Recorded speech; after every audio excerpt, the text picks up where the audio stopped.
अस्सलाम वालेकुम दोस्तों, इस वीडियो में स्कार्फ लेस दुपट्टे को लगाने का तरीका और उसमें साथ में आपको कोना बनाने का तरीका बताऊंगा। यहाँ पे मैंने ये लेस यहाँ पे देख सकते हैं इतनी लगाई हुई है ताकि वीडियो जो है वो लंबी भी ना हो और आपको समझ भी आ जाए। तो यहाँ पे सिर्फ मैंने आपको कोना बना के दिखाना है, बाकी जो लेस मैंने आपके सामने लगाई हुई है पहले से, तो सिर्फ और सिर्फ कोना बनाने का मैंने तरीका बताना है। ठीक है, तो यहाँ पे ये आके आपने सीधा इसको बाहर निकाल लेना है। बाहर निकालने के बाद यहाँ पे ये देखेंगे इस तरह आ जाएगा। ठीक है, आपका जो कोना है इस तरह आने के बाद यहाँ पे आपने ये देखना है जितनी लेस की चौड़ाई है उससे हाफ यानी कि इस तरह इसको कर लेना है। यानी कि इसको खोलेंगे तो ये लेस की चौड़ाई जितना हो जाएगा और यहाँ पे इसको इतना फोल्ड कर लेना है। ठीक है, तो इसको फोल्ड करने के बाद यहाँ पे इस तरह इसको सिलाई लगानी है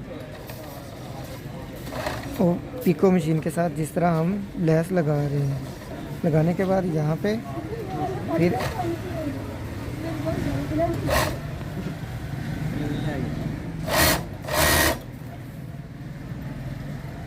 इसके बाद यहाँ पे हम चले जाते हैं आगे। आपको मैं कोना भी चेक करवा देता हूँ कि किस तरह का कोना जो है हमने बनाया है। ठीक है, तो यहाँ पे ये देख सकते हैं ये जो लेस हमने लगाई है और यहाँ से भी देख सकते हैं इसको। यहाँ से हम कटिंग करते हैं, कटिंग करने के बाद यहाँ पे इसको करते हैं सीधा। ठीक है, इसको सीधा करने के बाद यहाँ पे ये देखें इसका बेहतरीन कोना बन चुका है।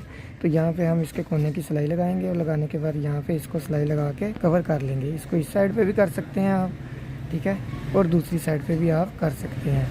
इसका एक तरीका और ये है कि यहाँ पे आप इस तरफ सिलाई लगा के यहाँ से ये चीज़ काट दें। काटने के बाद यहाँ पे ऐसे रख के भी इसको सिलाई एक लगा सकते हैं ताकि जो आपका कोना है वो बेहतरीन बन जाए। तो दोस्तों मुझे उम्मीद है आपको वीडियो पसंद आएगी। वीडियो पसंद आए तो वीडियो को लाइक लाजमी करिएगा। मिलते हैं अगली वीडियो में, तब तक के लिए अल्लाह हाफ़िज़।